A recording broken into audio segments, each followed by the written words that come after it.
Let's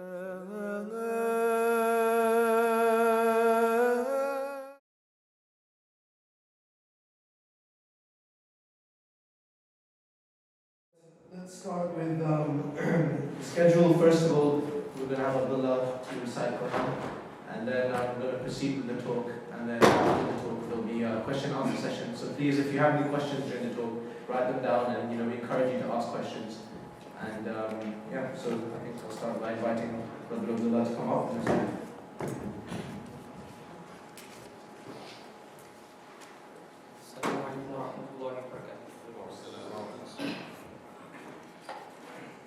أعوذ بالله من الشيطان الرجيم. بسم الله الرحمن الرحيم.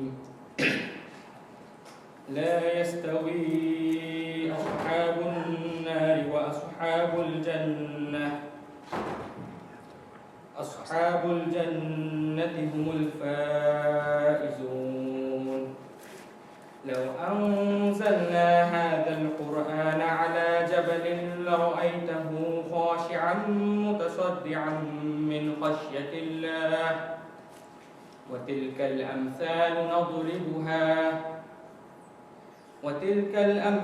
نضربها للناس لعلهم يتفكرون. هو الله الذي لا إله إلا هو عالم الغيب والشهادة. هو الرحمن الرحيم. هو الله الذي لا إله إلا هو الملك القدوس السلام المؤمن المهيمن العزيز الجبار المتكبر. سبحان الله عما يشركون. هو الله الخالق البارئ المصور له الأسماء الحسنى. يسبح له ما في السماوات والأرض وهو العزيز الحكيم. In the name of Allah, the most gracious, the most merciful. Not equal are the dwellers of the fire and the dwellers of the paradise. It is the dwellers of paradise that will be successful. Had we sent down this Quran on a mountain, you would surely have seen it humbling itself and rent asunder by the fear of Allah subhanahu wa ta'ala. Such are the parables which we put forward to mankind that they may reflect. He is Allah, beside whom none has the right to be worshipped but He, the all-knower of the unseen and the seen. He is the most gracious, the most merciful.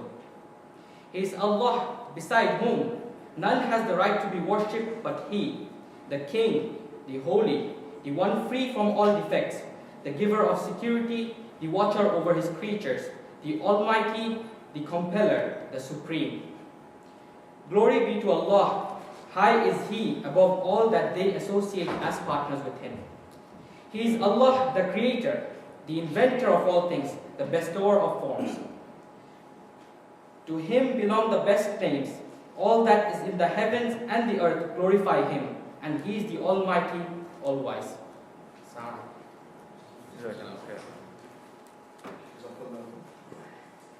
Alright, now I'm going to move directly on to introducing the speaker. He's a graduate of the Distinguished Islamic Seminary, Dewsbury, Darul Ulum. He's attained several formal ijazas in tajweed in the 7 Quranic recitations, tafsir, ahadith, fiqh, aqidah, and the Arabic language.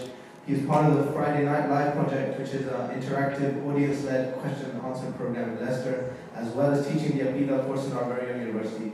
Without further ado, can I invite Maulana Shafi Choudhury to speak.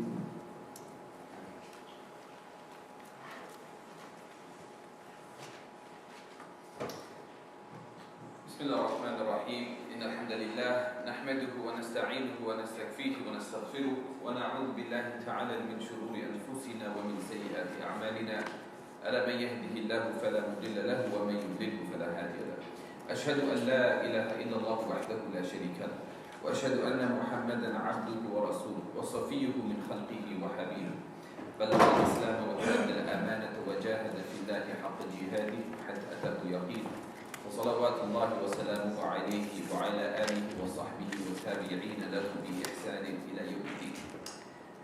I begin by thanking the organizers for inviting me down to your Islam awareness season, and not week, and hope, inshallah, to share just a few thoughts on a very important topic relating to the cosmology of Islam, Islam's way of looking at God, the world, and the interaction between creator and created. Inshallah, I'm going to try to not make my thoughts overly lengthy, but would really encourage for people to jot down notes, and if you have any questions, even throughout the course of the presentation, to feel free, inshallah, to share this. So I begin, as is traditional, taking the name of God, creator and created, in whose names all good things come to fruition, and seeking refuge in him from the wrong of human endeavours and from the pitfalls of human misuse. And yet the end of all journeys and the goal of all paths is to him. I testify that there is no God worthy of worship but he alone, that Muhammad is the seal of his messengers, the last of a chain of brother messengers. Upon him and all of God's prophets be the completest of peace and guidance, and those that follow the way of revelation until the end of days. Islam begins 14 centuries and something years ago, introduces itself as we know it today, in the midst of the Arabian Peninsula, the arid deserts or the rocky tracts of Mecca, with this very powerful one word launching into existence a religious and intellectual tradition. And that one word is Iqra, read. The Bible alludes to a prophecy of he that is not learned is bid to read, and he says, I am not one who reads. Tradition has it, and this is the basis of the way that revelation is received in Islam, that the Prophet Muhammad, peace and blessings of God be upon him, at the age of 40, had already established himself as a successful individual within a community, very hierarchical and tribal community of Mecca. Quraysh is the leading tribe, and Muhammad is one of its members, one of its sons. And yet he's an orphan, having not seen his father, who died just months before he's born. His mother leaves this world at the age of 6, and he is brought up under the care of his grandfather first, and then his uncle. He belongs to a privileged clan, but he's someone who's bothered by the hierarchical structures in society, and he's troubled by the fate of the less privileged. And he makes a name for himself in trade, and in fact is employed by a woman as her agent in the process of buying and selling with some of the trade routes to Syria. And then comes this point that at the age of 40 he's now extremely successful. He's married the woman that he worked for, Khadija al-Kubra alayhi salam. And he's had a number of daughters, 3 daughters at this point. And he's troubled by social injustices and inequalities. A very modern man for his time. And he is troubled by the way that people construct for themselves seats of religious authority, the creating of idols and the offering of sacraments to these idols. And in the name of these, great injustices are perpetrated and allowed to continue. They're perpetuated under the guise of divine authority. A lot of these things don't sit right with Muhammad.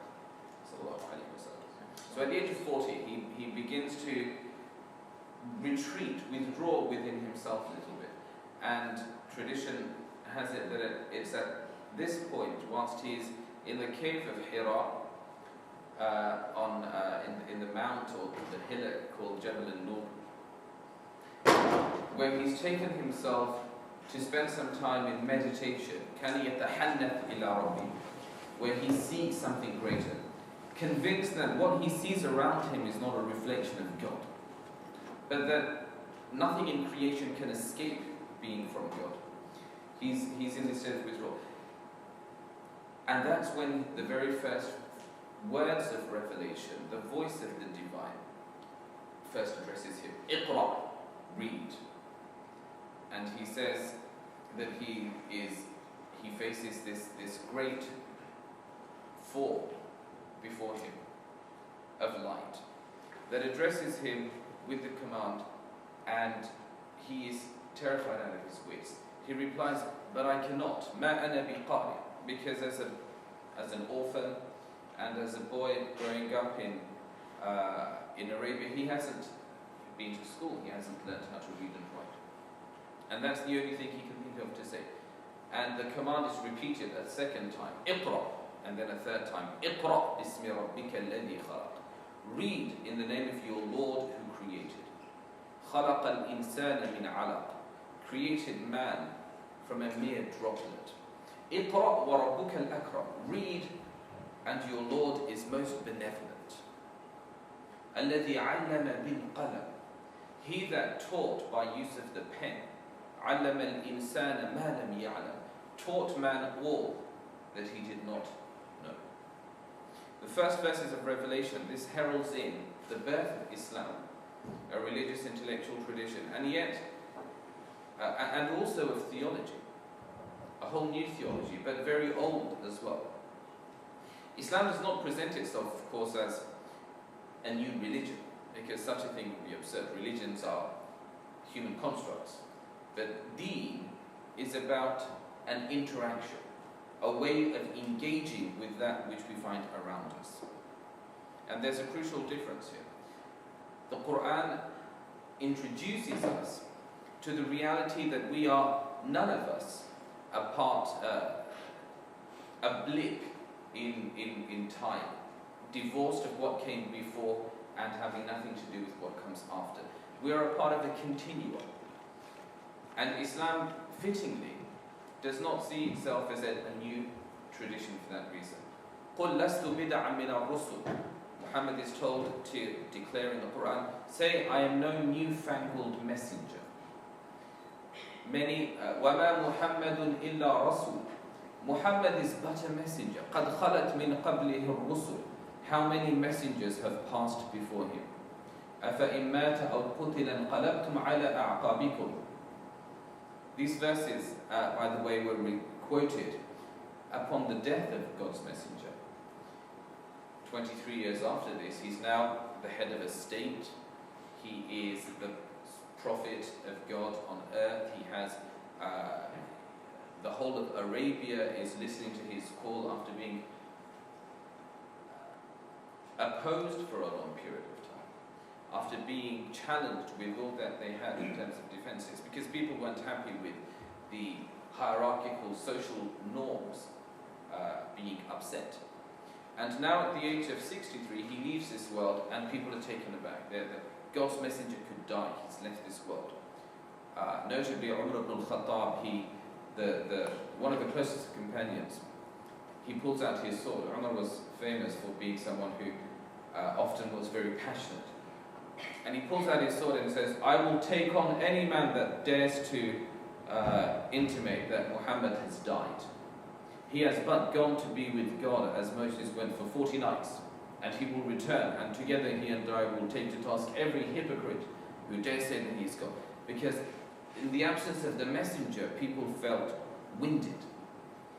And history records that his closest companion, the Prophet's closest companion, the first adult male to embrace the messenger's call, Abu Bakr, who becomes his first successor, the first caliph in Islam, he quietly makes his way all the way to the Prophet's chambers. He looks upon his face and he says, طِبْتَ حَيًّا وَمَيِّتًا يَا رَسُولَ اللَّهِ. Beautiful were you in life and beautiful even in death, Messenger of God. And he kisses him on his forehead. And then he comes out and he addresses the people. And Umar's there brandishing his sword, and Abu Bakr says, Umar, be silent and sit down. And he says, I will not. And then Abu Bakr recites. And there's no one's willing to listen to it. There's a state of chaos and commotion. God's messengers died. What does that mean? Reminds me a little bit of Nietzsche's The Death of God. The madman that he writes about, who goes running through the marketplace, and they say to him, what are you looking for? And he says, I'm trying to find God. They say, God? Have you lost him? Is he a child that you placed him somewhere and can't find? A bunch of skeptics. Have you tried to find God? What does that mean? And he says, we have killed God. We have destroyed the divine. What waters will purge us of our sin? We, the murderers of all murderers, that we have killed God. And of course, Nietzsche is speaking about the loss of something greater in postmodern society. The effect, the impact of society without God. We all good? And what it means to divorce oneself from a sense of the divine, from a sense of the transcendent. The early Muslims, I'm sure, felt something very similar to this. Nietzsche died an atheist. Well, he actually died having taken leave of his mental faculties. He'd gone mad, like the madman that he writes about. Brought up, of course, in a very staunch Roman Catholic environment. He rebelled against that, but he was bothered by mankind's losing touch with the sense of the divine. The early Muslim community, I'm sure, felt very similar when Muhammad, Messenger of God, leaves this world. So Abu Bakr comes and he bids Umar, sit down and be silent. He says, I will not. And the people are in a state of commotion and chaos. And the only adequate response at this point that Abu Bakr can think of to meet the community with at the death of their prophet is to recite verses of the Quran, these verses. وَمَا مُحَمَّدٌ إِلَّا رَسُولٌ. Muhammad is but a messenger. قَدْ خَلَتْ مِنْ قَبْلِهِ الرُّسُلُ. And many were the messengers that passed before him. أَفَإِن مَاتَ أَوْ قُتِلَ انْقَلَبْتُمْ عَلَىٰ أَعْقَابِكُمْ. So now if he dies or is killed, will you turn back and flee on your heels? وَمَنْ يَنْقَلِبْ عَلَىٰ عَقِبَيْهِ فَلَنْ يَضُرَّ اللَّهَ شَيْئًا. If any does choose to flee on his heels, he will have harmed God in no way. وَسَيَجْزِي اللَّهُ الشَّاكِرِينَ. But God is swift to reward those who are grateful. And reminded us that messengers did not come to call people towards worship of themselves, or indeed to establish for themselves a place upon the earth. تلك الدار الآخرة نجعلها للذين لا يريدون علوا في الأرض ولا فسادا والعاقبة للمتقين. For the Quran declares that home of the hereafter we have preserved for those who seek neither grandeur or loftiness on this earth, nor corruption. So anyone who's after self-assertion, to assert the ego, to establish themselves, then this is not for them. The Prophet Muhammad left this world, of course, and the head of state and the commander-in-chief and the leader of a religious and a temporal order, of a spiritual movement that was within a few short decades of his lifetime to expand over 1/3 of the known world. He left this world and he left behind a very, very small amount of provision. A few pounds of barley and a few other things. And after him, he was preceded by Abu Bakr and Jesus. We are reminded in this of a statement in our Muslim tradition of the Prophet Jesus, Isa ibn Maryam, alayhi salatu wasalam. And then he said, the earth is my bed and the heavens my canopy, and there is none on God's earth richer than I. Messengers came to remind us of something greater. The Islamic cosmology, the way that we view God, is that God is the reason for existence. And it is actually quite a modern phenomenon, as we are aware, of enlightenment and post-enlightenment, of making the reason of existence the subject of speculation. And yet it's something that the Quran, because historically communities have been theistic. Historically, the East and the West and the people, in fact, there are many studies, reinforce the idea that children seem to have a natural propensity to believe, to be religious. That we seek a sense of something else, and that there is an order we observe, we perceive around us, and an order indicates towards the fact. And this is a part of the Islamic cosmology, which is very similar in its basic essence to the Aristotelian cosmology.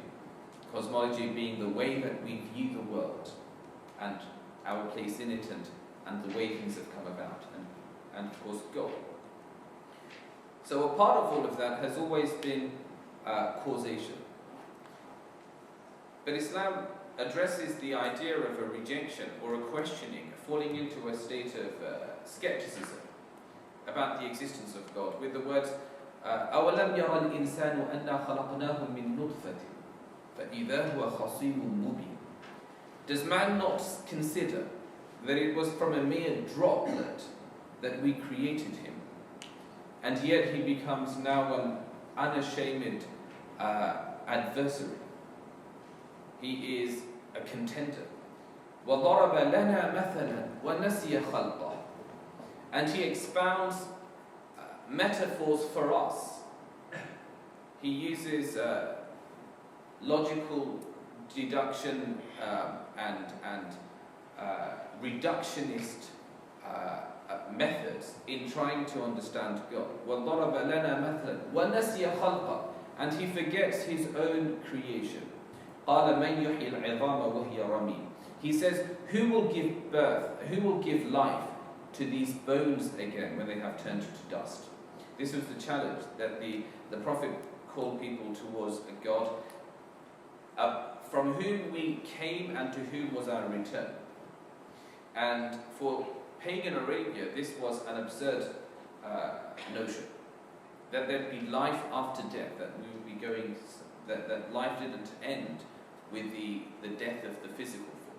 So they said, and famously one of them brought a bone, an old crumbling bone to the Prophet, and in front of him he crushed it until it was just dust. And he said, do you really expect us to believe that God will bring life back to these bones, back to this dust that it has turned into, the fragments that it has now turned into?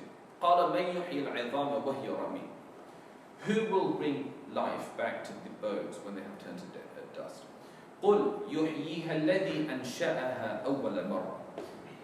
The refrain was, say, he will bring them back to life that initiated them in the first instance. وَهُوَ بِكُلِّ خَلْقٍ عَلِيمٌ.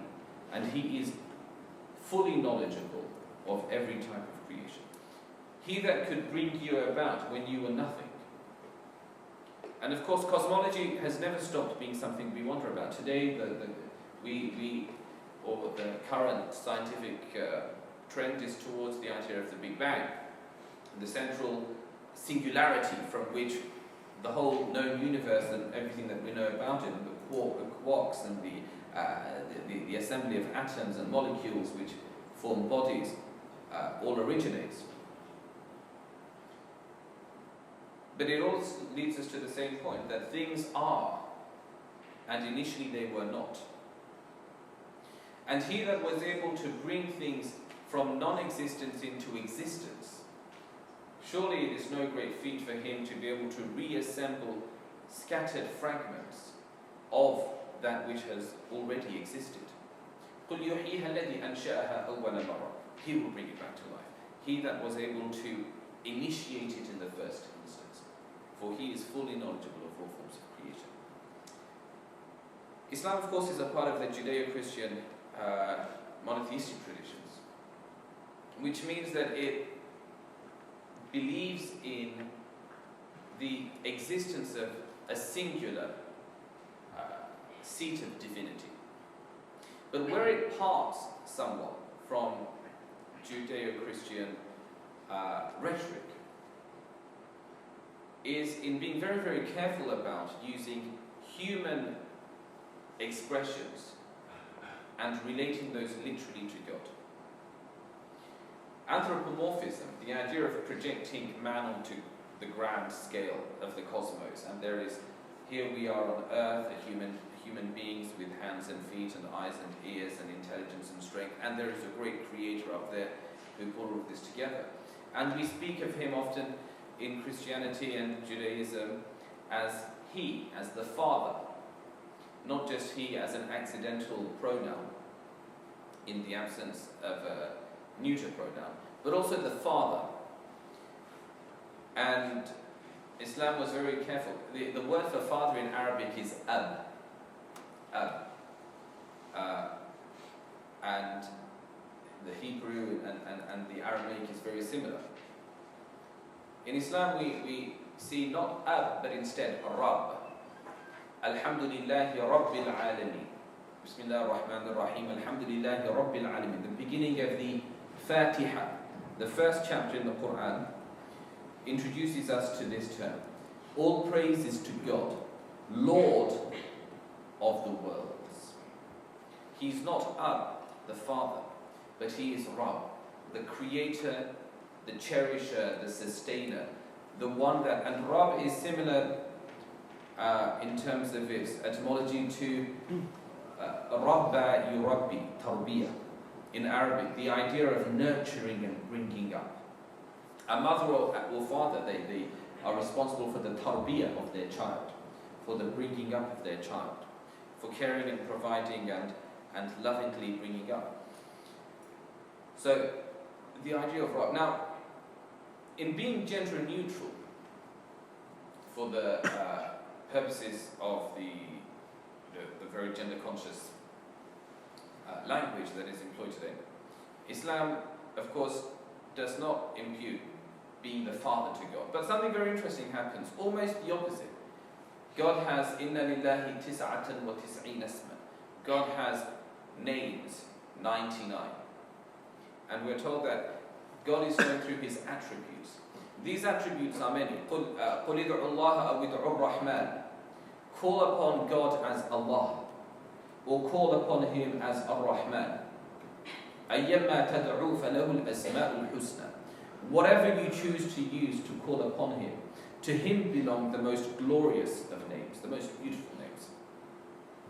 Allah is an Arabic word, and a lot of people in the West, and it's something that is somewhat mischievously advocated actually, this notion that Allah is the Arab God or the Muslim God.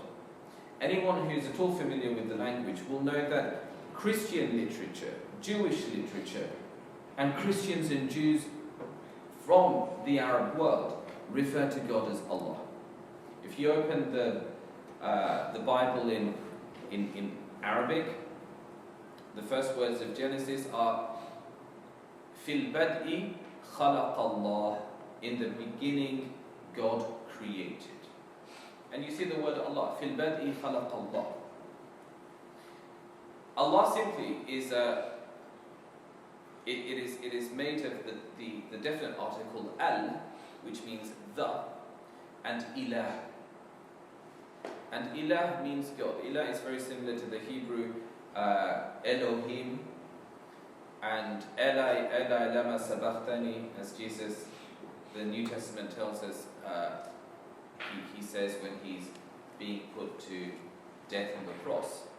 A notion, of course, with which Islam does not agree. But the phraseology in the Aramaic is Eli lama sabachthani. My Lord, Eli, Ilahi, lama sabachthani. Why have you forsaken me? So Allah is Al-Ilah, the God. The Quran is very, very clear about not allowing this idea that Muslims have a God and everybody else has a God to spread. Allah says in the Quran to say to the people of the book, the Christians and the Jewish communities, وَإِلَهُنَا وَإِلَهُكُمْ وَاحِدٌ. Our God and your God is one. قُلْ يَا أَهْلِ الْكِتَابِ. Say, O people of the book, تَعَالَوْا إِلَى كَلِمَةٍ سَوَاءٍ بَيْنَنَا وَبَيْنَكُمْ. Of course, the Quran is the only modern great religion, or the only one of the great world traditions, which engages with other traditions, other religious traditions in its texts, in its primary scripture. The Quran speaks to the Jews and speaks to the Christians and says, قُلْ يَا أَهْلَ الْكِتَابِ. Say, O people of the book, the Christians and the Jews, those who have received revelation before, تَعَالُوا. Let us come together, إِلَى كَلِمَةٍ, to a word, سَوَاءٍ بَيْنَنَا وَبَيْنَكُمْ, a word that is common to us and to you. أَلَّا نَعْبُدَ إِلَّا اللَّهِ, that we worship none but God alone. We're all in agreement of this. The Jews and the Christians and the Muslims are all in agreement that God must be worshipped alone without partners or son. And in fact, that Jesus, when he's asked of the first and the greatest of all of the commandments, he says that the first and the greatest of all of the commandments is, Hear, O Israel, the Lord your God, the Lord is one.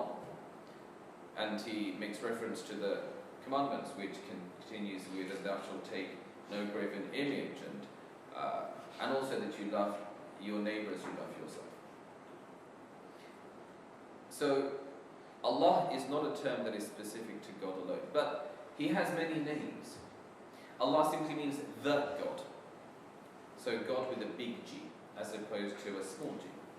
The only one who can rightfully be referred to as God. The only one who can rightfully be the object of worship. And Allah tells us of all of His names. You see, the Quran begins, Al-Fatiha begins with this great declaration, a great statement. Alhamdulillahi Rabbil Alameen. All praise in its entirety belongs to God, Lord of all the worlds. Classical scholars, At-Taftazani and others, make a very interesting remark on this, that this is both a claim and it's the proof of the claim. The claim is that all praise belongs to God. Now that's a claim, but if I see a beautiful painting, I praise its colors, I praise the artistry. If I see a beautiful smile, or if I smell a beautiful fragrance, then I praise the object of that beauty. What the Quran is telling us here is really, it is beauty that we admire. Whoever and wherever we are, Muslim or non-Muslim, black, white, east, west, 21st century or Stone Ages, it is beauty that we admire, beauty that we praise. And beauty, all of beauty, is a reflection of the beauty of God. It emanates from Him. And just as to praise a painting is really to praise the artist behind the painting, so is to appreciate any beauty within creation really an acknowledgement of the source of beauty in spite of oneself, even if one considers oneself to be an atheist, one who is avowedly opposed to the notion of a God. The fact that you can recognize beauty is giving tribute to the source of all beauty. And the Prophet Muhammad said, Inna Allaha jamilun yuhibbul jamal. God is beautiful and He loves beauty. A man came to him and said, is it arrogance that I should like to keep my hair nice, that I should like to wear nice shoes? So here was someone who was worried about whether his taking pride in his appearance was from the arrogance that the Prophet had condemned. For the Prophet had said that he said, hell is full of the arrogant. احتجت الجنة والنار. He said heaven and hell had an argument. فقالت النار في الجبارون والمتكبرون. And hell said, I have all of the arrogant and powerful and mighty people. And heaven said, فِي الضُّعَفَاء وَالْمَسَاكِينَ, and I only got the poor and the weak, the meek. And so God addressed them both and said, إِنَّكِ الْجَنَّةُ رَحْمَتِي أَرْحَمُ بِكِ مَنْ أَشَاءُ. You, garden, Jannah by the way, is the Arabic word for the garden. It's the word that's used to refer to paradise or bliss, the state of being in the proximity of the divine. You, the garden, are the manifestation of my mercy, the expression of my compassion. And I show mercy to whom I will through you. And you, the fire. And the fire is the place of the burning and the anguish of being distant from God. You are the place of my wrath, and through you I sever whom I will. وَلِكُلِّ وَاحِدٍ مِّنْكُمَا مِلْؤُهَا, and each of you will have its fill. So a man came and he was worried. I like to look good, I like to dress well. Does that mean I'm proud? Does it mean I'm arrogant? So we came to the Prophet Muhammad and he said, is this kibr? And is this arrogance? And the Prophet said, إِنَّ اللَّهَ جَمِيلٌ يُحِبُّ الْجَمَالِ. God is beautiful, He loves beauty. وَلَكِنَّ الْكِبْرُ غَمْطُ النَّاسِ وَبَطَرُ الْحَقِّ. Pride or arrogance is to overwhelm others and to suppress the truth.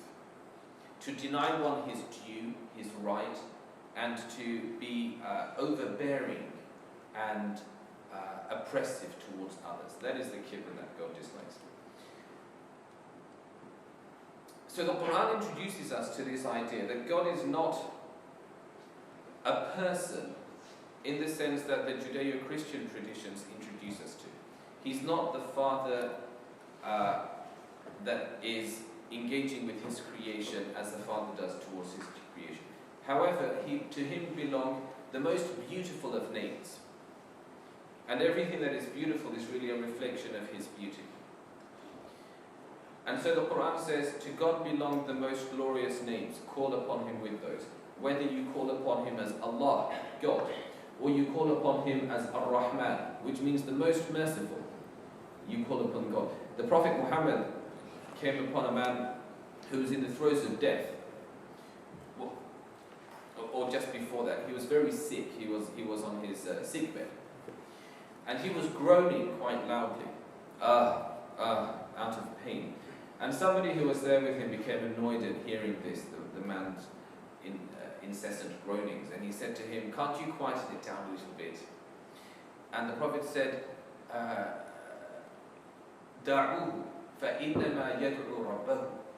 Leave him, for he is calling unto his Lord.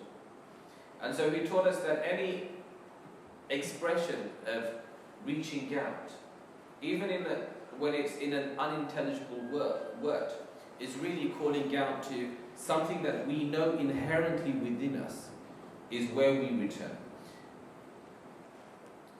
Muslims in the Muslim tradition, when we hear of a calamity or a death of a loved one, of somebody, it is from the Quranic teachings that we respond to that with the words, Inna lillahi wa inna ilayhi raji'un. We belong to God, and to Him even now are we returning. And so the Islamic cosmology then is of a creator who cannot be subjected to any of the yardsticks of quantifying things known to man. He is not subject to the limitations of time and space, for he is the creator of both time and space. He does not occupy a space in which he is located, and the further we move away from that, the further we are from God. And the closer we come to that, the closer we are to God. And the Prophet Muhammad ﷺ said, the closest a servant can be to his Lord is when he is in the act of worshipping him in prostration. And prostration, as anyone who's seen Muslims worship will know, is when the head is on the ground. One places himself on the ground, kneels and then bows. Very similar to how Jesus is described to be seen when he worshipped in the New Testament. And he said the closest you can ever be to your Lord is when you are on the ground, humbled before him. And so he's not a spatial being. Physicality is an attribute of created things. We are and everything we know around us. And yet we also have learnt of non-physical, of sound waves and electromagnetic waves. We've learnt of the existence of things that come in and out of existence. We know of solids, and we know of liquids, and we know of gas. And God is the creator of all of those. The Prophet Muhammad, peace and blessings be upon him, explained to us something about the paradox of God. The Quran says, وَلَقَدْ خَلَقْنَا الْإِنسَانَ وَنَعْلَمُ مَا تُوَسْوِسُ بِهِ نَفْسُهُ وَنَحْنُ أَقْرَبُ إِلَيْهِ مِنْ حَبْلِ الْوَرِيدِ.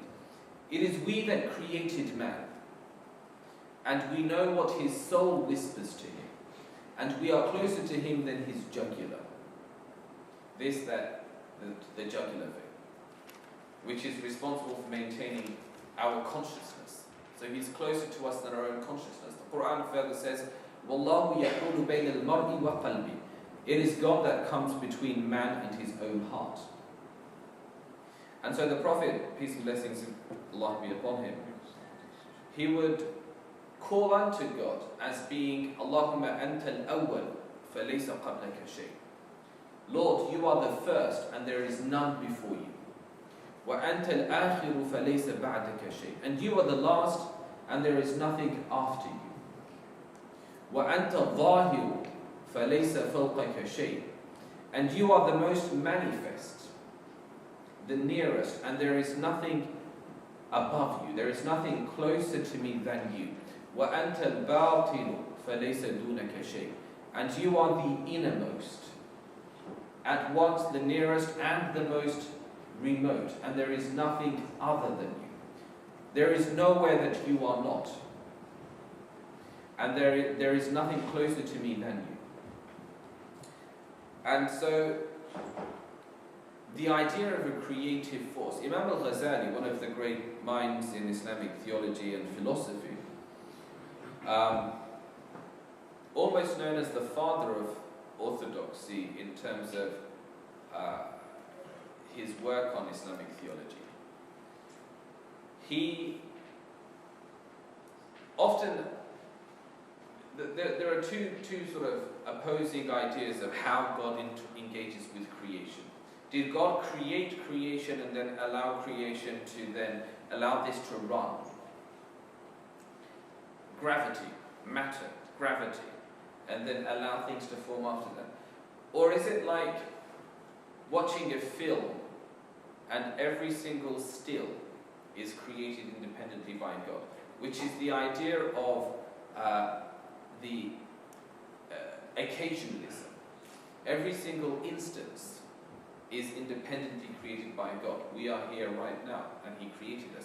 And then the next moment, and He creates that as well.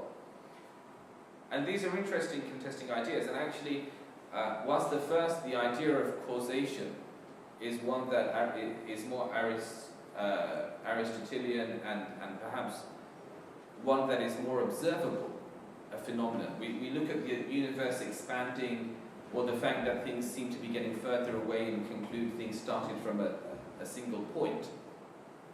We also are conscious now that things come into existence and then disappear from existence and further come into existence all the time at a subatomic level. And Imam al-Ghazali concluded that actually God is the creator of every instance, every moment, and all that is within it, and yet at the same time there is a link of causation that He has placed within His universe. And those are the natural laws, the laws of creation. Now for this reason, Islam was never challenged in its formative years by the pursuit of science. If anything, Islam gave a great life boost to the pursuit of science.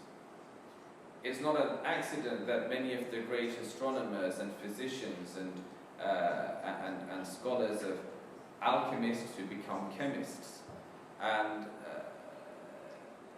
other sorts of theoretical as well as practical sciences are championed by Muslim scholars from Persia and Arabia and Andalusia, or Muslim Spain. Because for the Muslim scientist, the pursuit of working out how God engages with creation was simply reading God's open book. He reveals the Quran, he reveals revelation, which is the voice of God. And he places us in the world to look around us, which is the open book of God. All of that shows us God. And so the Quran, many a time, it calls us to reflect, look towards the heavens and the earth around you. And for example, Allah says, يُخْشِي اللَّيْلَ النَّهَارِ, and it draws metaphors from this. يُخْشِي اللَّيْلَ النَّهَارِ. God is the one that brings night to cover day, and day to cover night. يَطْلُبُهُ حَثِيثًا, each seeking the other out ardently. The idea of that the whole of creation is in motion, and there is, with the earth is spinning, and we observe the rising sun of the rising and setting of the sun. We observe the movement of the planets and the stars, and in all of this we find that things are in motion. And everything that is in motion, the Arabic word for the heart is qalb, which is also that which topples and turns, that which is in motion. But everything that is in motion ultimately seeks to be still. That is the end point of all things, that everything is in motion and energized, seeking the moment of tranquility, the moment of achieving solace. And so, as well as the physical, we are told God is the ultimate object of every heart that beats. The reason that we live, but also the reason that we love, is God. And that creation, in becoming distant from its sense of where it came from, loses a great part of itself. I said that the prayer that, or the invocation that Muslims make at hearing anything that is painful or saddening, Inna lillahi wa inna ilayhi raji'un. We belong to Allah, we belong to God, and to Him is our return. Return, because that is where we came from. And the human state is described in the Quran as being essentially a composition of two, sometimes conflicting substances. That which is earthly and that which is heavenly. The body and flesh and bones and all of these things from the earth. And so the needs of the body relate to the earth. The need to eat and to drink, to procreate, to live, to take care of, to seek shelter. All of these things relate to the earth. But there is a need that is an otherworldly need, that is greater than this. Part of the crisis, I think, of the current world is that in bringing into question the existence of God, we bring into existence, and we bring into question the need for the humanity within ourselves. People ask the question, how can there be God when there is so much evil in the world? The problem of evil. Where really the bigger question is, how can there not be God in the world when there is good? The fact of good. And what is good? There is no atheist, no enlightened humanist who would not be outraged at a great injustice that takes place against another. We have a sense of that inside ourselves. We have a sense of being angry for an injustice that we see being perpetrated on someone weak and helpless, on a young child or an old person. We do not accept, whilst we understand the physiological construct of the world we live in, that human beings procreate, etc., etc., and that we are really a combination of atoms and then cells and genes and all of these type of things. That does not mean that there is no right and wrong beyond that which is tangible. We accept it's wrong to lie, it's wrong to hurt somebody, it's wrong to... But there would be no sense to any of this if there is nothing beyond the strictly physical. And this is something that the Quran reminds us of, the brother who recited for us. 2 verses just before that. وَلَا تَكُونُوا كَالَّذِينَ نَسُوا اللَّهَ فَأَنْسَاهُمْ أَنفُسَهُم. Do not be like those who forgot God, so He caused them to forget themselves. أُولَٰئِكَ هُمُ الْخَاسِرُونَ. These are the great. أُولَٰئِكَ هُمُ الْفَاسِقُونَ. And these are a wicked people. Do not be like those who forgot that there was something greater. And so in doing that, they denied that which is transcendent within themselves, to live for, to aspire towards. Prophets came and they challenged the structures of society, because the powerful and the rich and the mighty and those who would exploit people for their own interests. And religions today are maligned in the world, not because of the great humanity of the irreligious, but because of the movement away from faith of those who profess themselves to be faithful.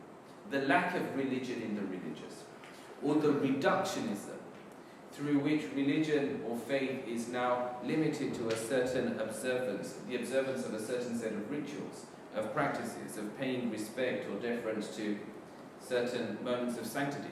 The Prophet Muhammad ﷺ said, "By God, none of you have believed. None of you will enter the garden. لا تدخلوا الجنة حتى تؤمنوا. None of you can enter the garden until you believe. وَلَن تُؤْمِنُوا حَتَّى تَحَابُّوا. And you can by no means be believers until you learn to love one another. أَفَلَا أَدُلُّكُمْ عَلَى شَيْءٍ إِذَا فَعَلْتُمُوهُ تَحَابَبْتُمْ. Shall I not tell you of a thing which if you can do that, you will learn to love one another? أَفْشُوا السَّلَامَ بَيْنَكُمْ. Spread peace amongst yourselves. The greeting of peace, Assalamu alaikum, peace be upon you. And companions of God's Messenger, Abdullah ibn Mas'ud and others, would say Assalamu alaikum to the Muslim and to the Jewish and the Christian. And Abdullah ibn Mas'ud was once questioned about this. And someone said, is it correct that we greet the non-Muslim with this greeting of peace? And he said, حَقُّ الصُّحْبَةِ. Do they not enjoy the right of good companionship from us? The Quran says about people who forget their humanity, who forget, because these are two extremes, two polar extremes. There are those who forget God, and so they forget themselves. And there are those who forget that the God they worship is not a personal God, but is the creator of all things that exist. And so become people of very limited religious ethics. And to both of these people, the Quran says, قُلْ لِمَنْ مَا فِي السَّمَاوَاتِ وَالْأَرْضِ. Say, to whom belongs all that is in the heavens and the earth? Who owns all of this? قُلْ لِلَّهِ. It belongs to God. كَتَبَ عَلَى نَفْسِهِ الرَّحْمَةِ. And God is He that has enjoined upon Himself, He has prescribed upon Himself compassion. Rahmah. لَا يَجْمَعَنَّكُمْ إِلَى يَوْمِ الْقِيَامَةِ لَا رَيْبَ فِيهِ. And He will bring you all together for the final day of reckoning, for the day of standing, Qiyamah, the day of resurrection, in which there is no doubt.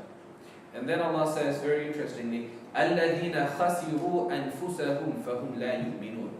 It is only they that lose themselves that are unable to believe.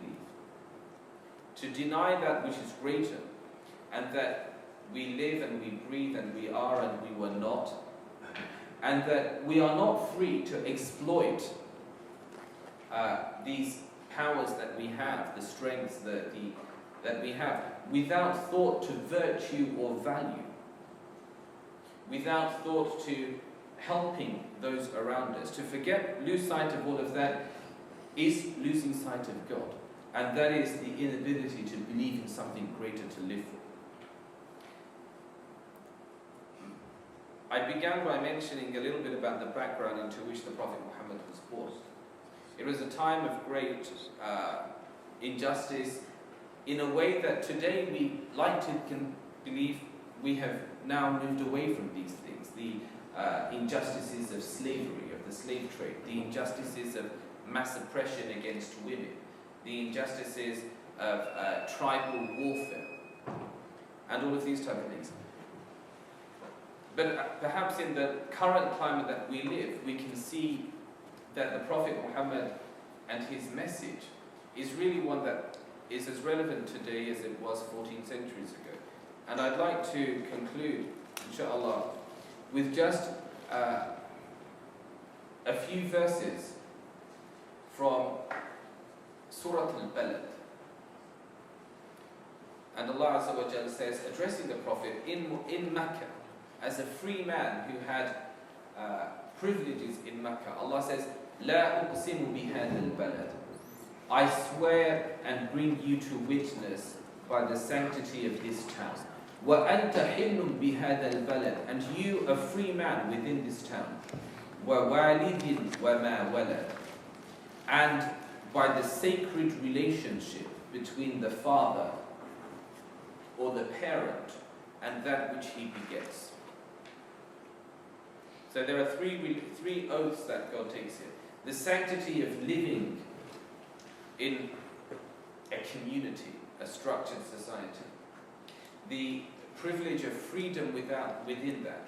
And also the sacred relationship between a mother or a father and their child.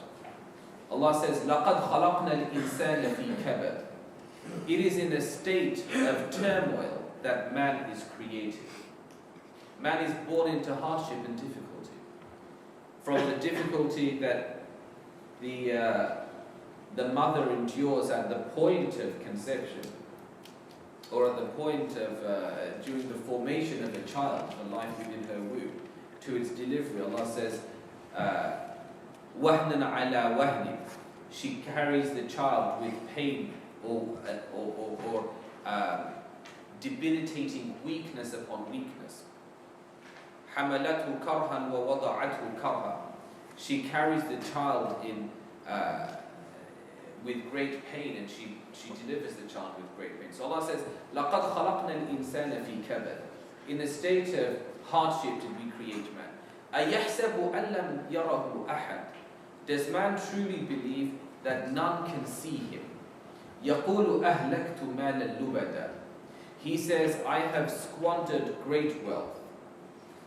I have, and this is consumerism, that much wealth has passed through my hands. I have received much and I have spent much. أَيَحْسَبُ أَن لَّن يَقْدِرَ عَلَيْهِ أَحَدٌ. Does he truly believe that none has power over him? And then Allah goes on to say, فَلَقْتَحَمَ الْعَقَبَةِ. Man is yet to walk the rocky tract. وَمَا أَدْرَاكَ مَا الْعَقَبَةِ. And what will tell you what the rocky tract is? فَكُّ رَقَبَةٍ. It is the freeing of slaves. أَوْ إِطْعَامٌ فِي يَوْمٍ ذِي مَسْغَبَةٍ. Or to feed in a day of intense heat. يَتِيمًا ذَا مَقْرَبَةٍ أَوْ مِسْكِينًا ذَا مَتْرَبَةٍ. The orphan child of kinship, or the one in poverty wallowing in dust. ثُمَّ كَانَ مِنَ الَّذِينَ آمَنُوا وَتَوَاصَوْا بِالْحَقِّ وَتَوَاصَوْا بِالْمَرْحَمَةِ. And then to be of those who affirm faith and enjoin truth and enjoin compassion. أُولَٰئِكَ أَصْحَابُ الْمَيْمَنَةِ. These are the people of the right way. So the path of faith is meant to be a reflection in Islam of knowing God and therefore knowing the creation that is from God. مَنْ عَرَفَ نَفْسَهُ فَقَدْ عَرَفَ رَبَّهُ. An Arabic proverb has it, the one who knows himself alone is able to know his Lord. It is only knowing oneself that we are able to form a sense of the Lord. And that is because God says He has created, amongst all that He has created, He has enjoined upon Himself the great celestial principle of rahmah. Kataba ala nafsihi al-rahmah. The Prophet Muhammad said, and rahmah means compassion and mercy. It is through this compassion and mercy that we can know one another. It is through this that we therefore know God. The fact that we have the ability to feel, the Prophet Muhammad said, God entered into the garden a woman of ill repute. And in most classical texts, that usually refers to a certain type of trait. A woman of ill repute who on a hot and dry day, as she was walking through the desert, came upon a well. And being parched with thirst, she drank from the well and she quenched her thirst. And then she saw a dog, and the dog was clearly in extreme thirst as well, with its tongue hanging out and yet unable to access the water in the well. And so she took off her slipper and she scooped out more water, this time for the dog. And the Prophet said, فَشَكَرَ اللَّهُ لَهَا ذَلِكَ فَغَفَرَ لَهَا.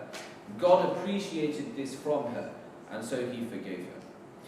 That is, compassion is a divine attribute, and those who can show that. Now, Imam al-Bukhari, the great hadith narrator and collector, mentions very close to this another hadith, which is, and that God sent to hell a woman who was angered at a cat for whatever reason, and tied it up, and left it tied up until it died of hunger. Neither did she let it go to allow it to feed of the things of the earth, nor did she provide for it herself, until it died in that state of pain, and so she was condemned. That we should know God and therefore know ourselves, and not forget ourselves. And on this note, I'd like to conclude that people worry that religion is a cause of prejudice, of separating people apart, of looking at people in terms of the faithful and those of no faith, the infidel. And people worry that religion starts wars. And of course we don't consider the fact that Hiroshima and Nagasaki were not religiously motivated, nor the First World Wars and the Second World Wars. And that the greatest bloodshed that has taken place in the history of humanity and in the last few decades has mirrored the movement of society away from a sense of consciousness of God, and therefore a sense of obligation to good. It's not an accident, of course, in English that God is a contraction of good, as evil is of the devil. That the idea of losing sense of something greater and better meant that people began to stop seeing one another as those towards whom we have obligations. The Quran tells the story of the very first instance of bloodshed on the earth, Cain and Abel, the two sons of Adam, a brother killing a brother, and then declares, from them did we announce that any that sheds blood upon the earth, any that takes a life without justification, it is as though he has killed the whole of humanity. And any that can revive life, it is as though he has revived the whole of humanity.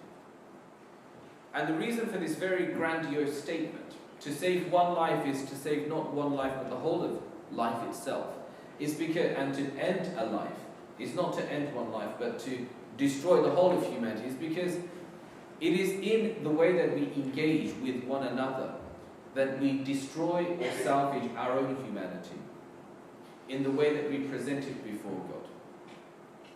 And so the purpose of faith was and remains to be able to see beyond the here and the now, that all things have a point of origin and a point of return, and that there is a day of reckoning, Maliki Yawmiddin.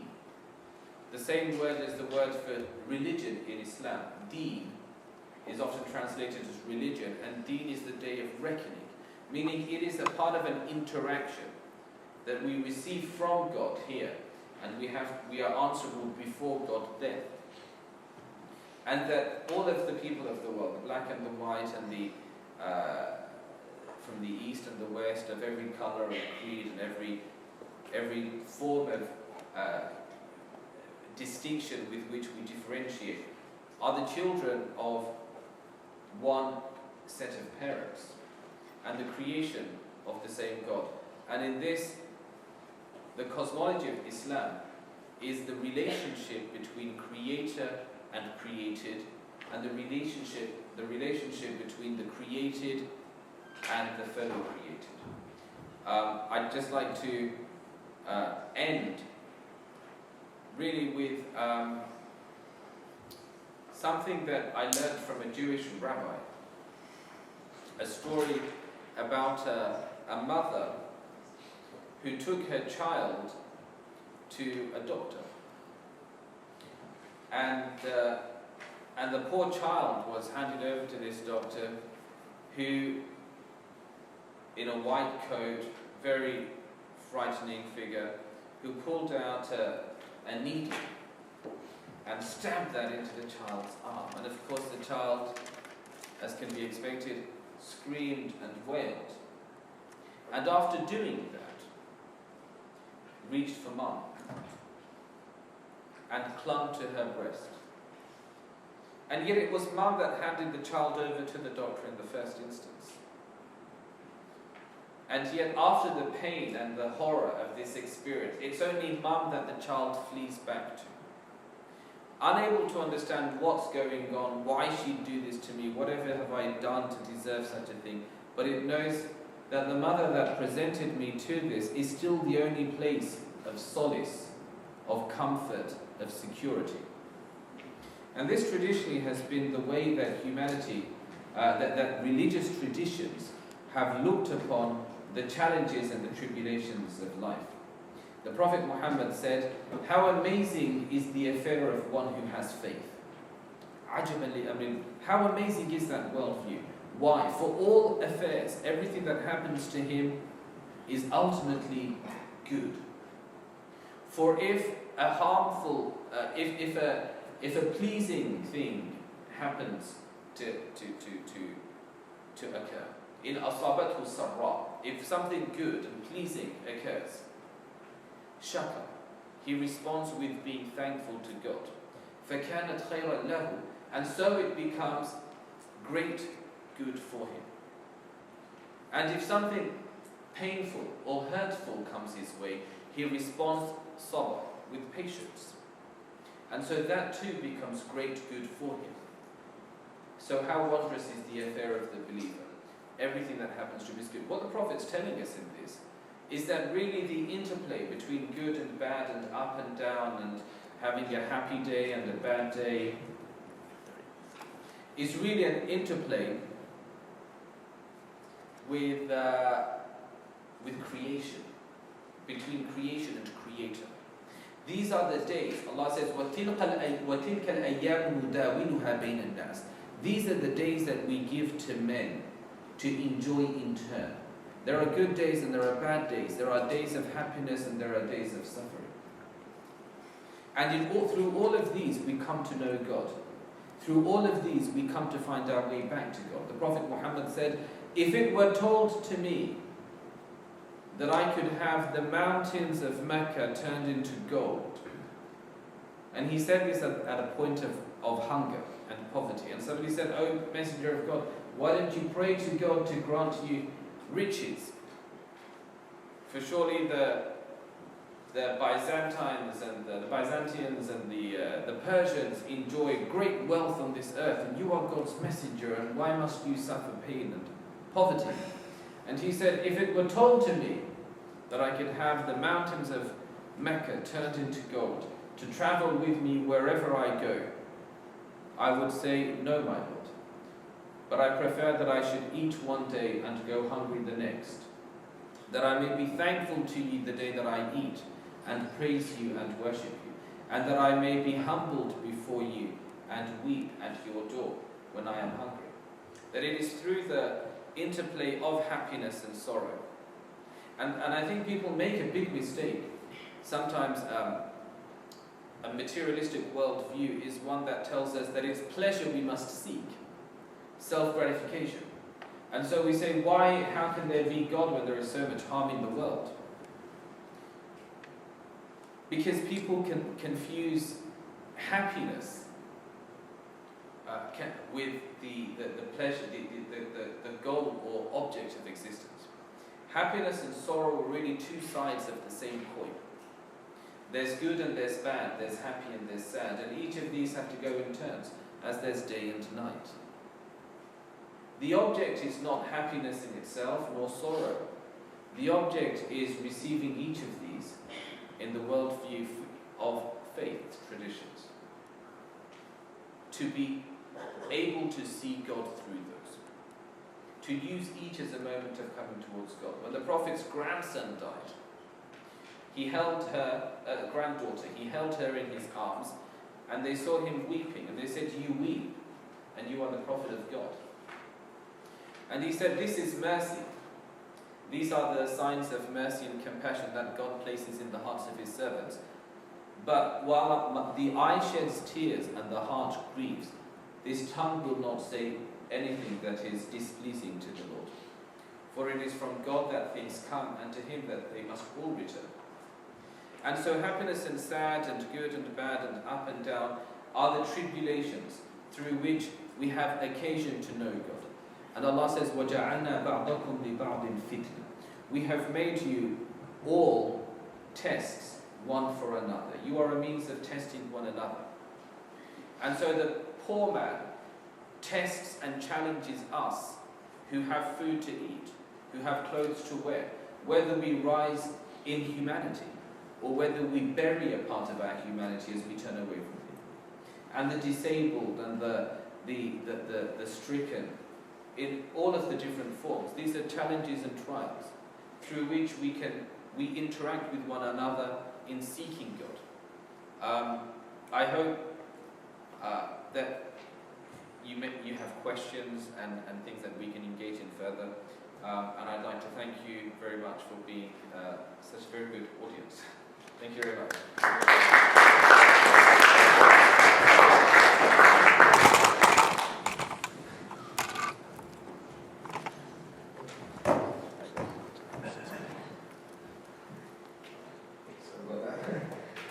We're going to move on to the question and answer session.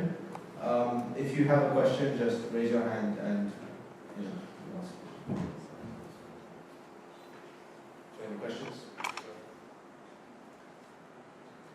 I have a question actually. Basically, with regards to Islamic cosmology, there is a school of opinion that say that you shouldn't think too much about sort of the origins of the universe, why we're here, not why we're here, why, how can God exist, and sort of questions that are beyond our understanding, because it's something that leads us away from, our true purpose. It's something that, confuses us and something we should, not think too deep in. What do you say on this?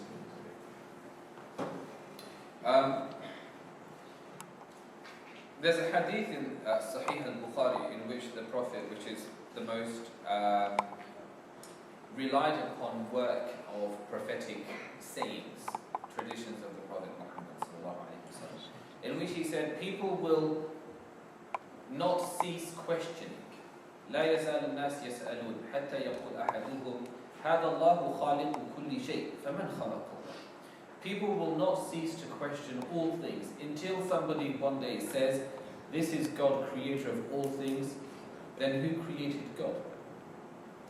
And cosmology, of course, found lots of ways of engaging with this. The idea of the impossibility of infinite regress, that everything that exists has a source or a cause, every fact a factor, every act an actor, and if this is allowed to go back infinitely, then nothing could ever have come into existence, because everything that exists is contingent, which means it is, but it didn't have to be. I exist, I didn't have to exist. If I hadn't been born, the world would have carried on perfectly well in my absence. And the same applies for each and everything around us. Maybe there would be a slight difference, but otherwise, none of our existence, the existence of everything that we know is contingent. It didn't exist, and then it came into existing. But the existence of all things all things contingent indicates the necessity of something that is the necessity of the incontingent being, that is the necessary being. For things that exist, we have to have a starting point which does not also come into existence from non-existence. Because if that too comes into existence from non-existence, and there's nothing to bring it into existence, then it would not have been able to set in motion the cycle of creation.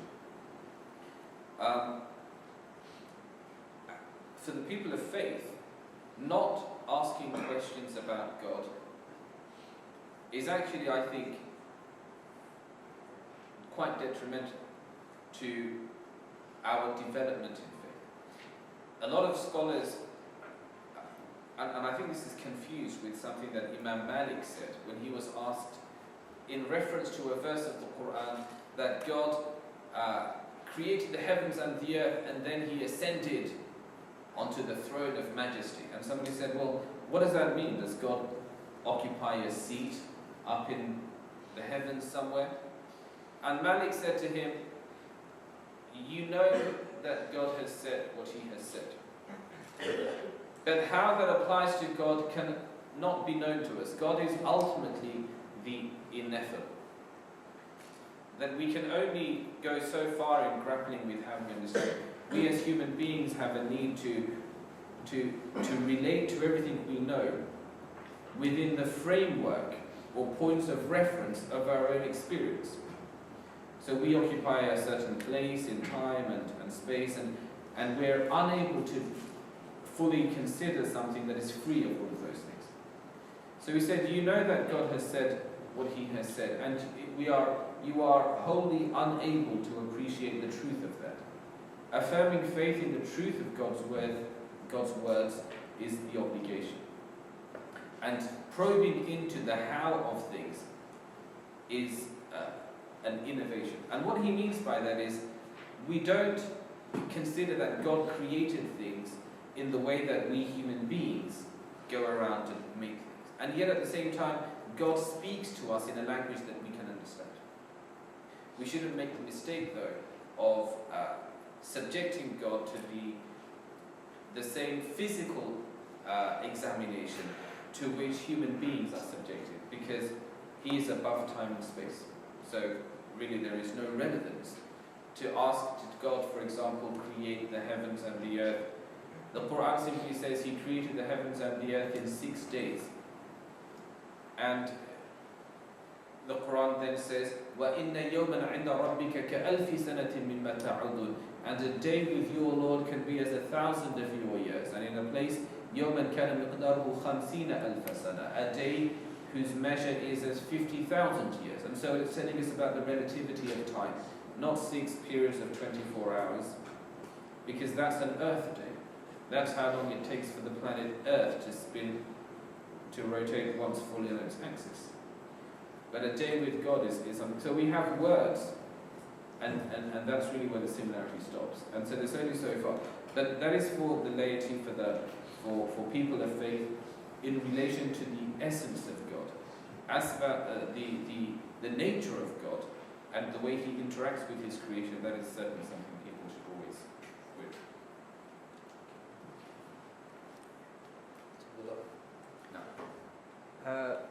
In terms of defining God, you've said a lot of similarities between our religions and the other religions of the book.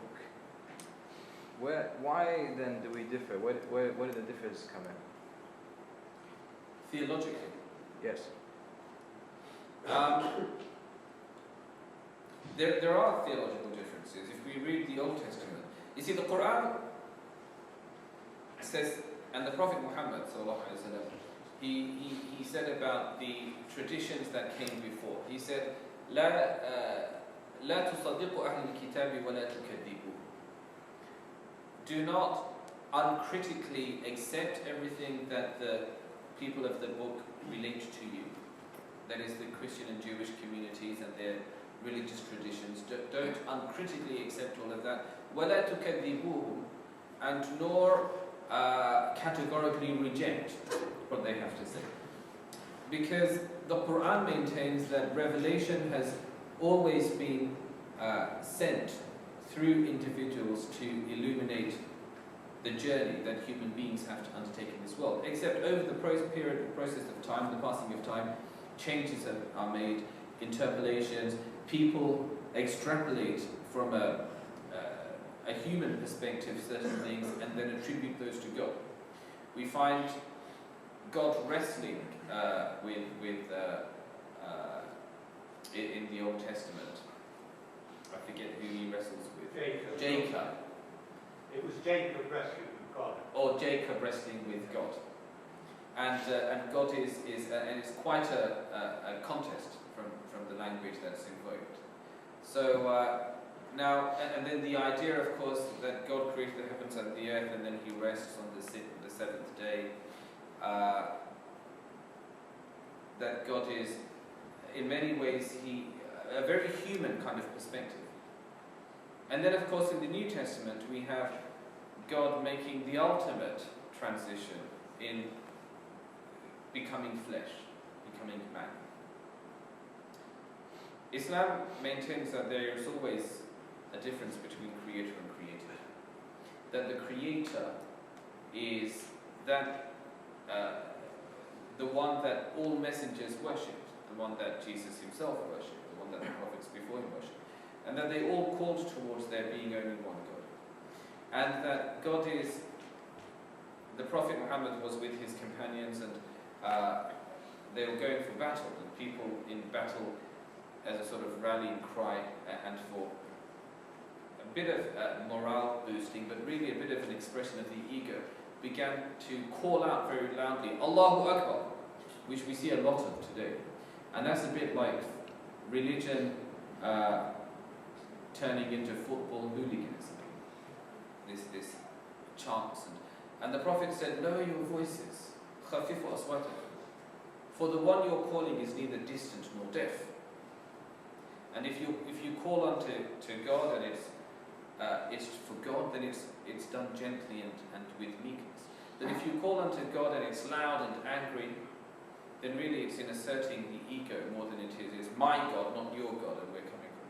So it makes a distinction, and it says that whilst it recognizes that the people of the book, or the children of Israel, and here I think is another distinction, were chosen by God. They are not the chosen people of God in the sense that they are privileged over all of the people of the world. They were charged with a responsibility, and that is the duty that faith entails of every individual. I think also theologically, God presents himself in Islam as being, I mentioned earlier that the idea of a father is absent from Islamic theology. We have the opposite, which is Rahmah. The first and greatest, one of the greatest of all of God's names is Rahman and Rahim, merciful, compassionate. And mercy and compassion in Arabic are feminine attributes.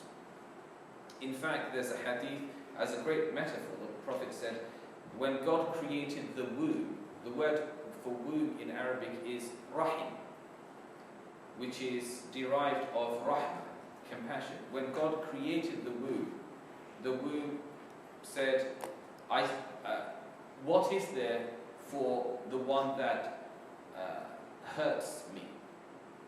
And God said, "Are you not satisfied that I have given you your name from my name, that I am Rahman and you are the Rahim, and that I shall sever the one that severs you and keep with the one that keeps with you." Meaning the relationship of the filial relationship. The Quran speaks of وَاتَّقُوا اللَّهَ الَّذِي تَسَاءَلُونَ بِهِ وَالْأَرْحَامَ. Be mindful of God, in whose name you ask of one another your rights, and be mindful of the ties of kinship, of the relationship through the womb. So there are attributes of God which are actually distinctly feminine or feminine in the Islamic tradition. But I think Islam really seeks, instead of focusing on some of the differences, which it views as being the product of people and their grappling with God, it seeks to highlight the commonality, come together upon this common word that we share, you and we together, that there is only the one God. Shema Yisrael, Adonai Eloheinu, Adonai Echad. Hear, O Israel, the Lord is our God, the Lord is one. And so the idea that the Lord is one, and this is what Islam holds at the very seat or the heart of its theology, and so too do the traditions before it. It sees itself as simply the restoring of the Abrahamic tradition, the culmination of the tradition of Abraham and Moses and the prophet since and the prophet Jesus. Right, do we have any other questions? Yes.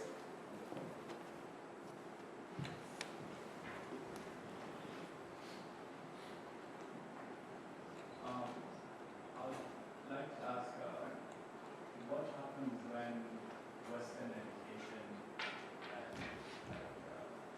differs with my religion, like Islam, like Darwinism and Big Bang? How do you still learn it and pass your exams, or how? Oh, very good question. You see, that this question is, of course, based on the presumption that there is necessarily a conflict between science and faith. And that depends on how we read faith. Science is interested in describing processes. And religion really engages. People make a mistake if they read religious texts as science books. The Quran speaks of the creation of the heavens and the earth, and the creation of man in the womb of the mother, and speaks of the creation of the formation of his essence from a droplet into a leech-like object, an alaqa, that which clings, from a nutfa and then into a mudgha, or chewed flesh, and then this turning into bones and flesh and all this kind of thing. So the Quran describes some of this and says to us, is this not does this not cause you to reflect the one who made you? Now, there's a lot of this trend, and it's really started in a sense, almost unwittingly, by a French man, Maurice Bucaille, in his the Bible, the Quran, and Modern Science.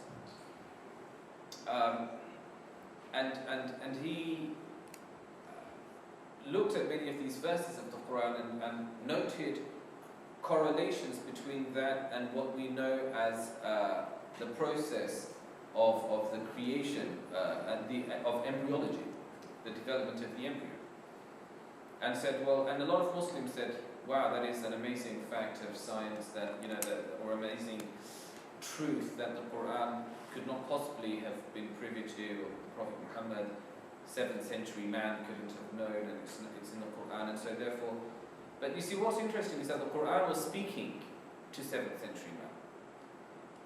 And it said to 7th century man, do you not see that we created you in all of these various ways? Allah says, خَلَقَكُمْ أَطْوَارًا. We created you in various stages.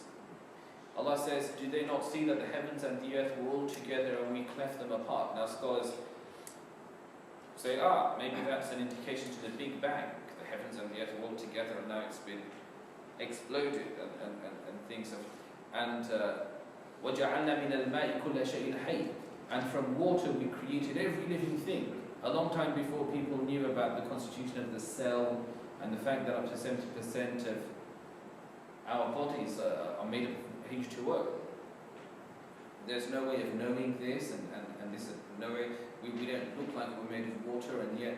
So a lot of these verses, and I think that they can be accommodated, but really it's not a conflict, because the Quran speaks to us based on what we can, as far as our own growth, our journey, our development in knowledge has evolved, and says wherever you get to, how do you deny God? Now, the theory of evolution or of other such things really shouldn't be a problem, because the examining of a process, which is to some extent still speculative until it can be proven, and so we don't have to say it's false, but we should also be careful about asserting too strongly that every last detail of interspecial evolution is necessarily scientifically established or scientifically demonstrable. But we say that God is the creator. Allahu khaliqu kulli sani'in wa sun'atihi. The Quran says, the Hadith, the Prophet said, God is the creator of every artist or designer and what he designs. Which means that the person who made this building with the materials and the architecture and the planning and the structure and design, God takes credit for that as well. He says, well, he created you and he gave you the knowledge and he gave you the wherewithal to do this.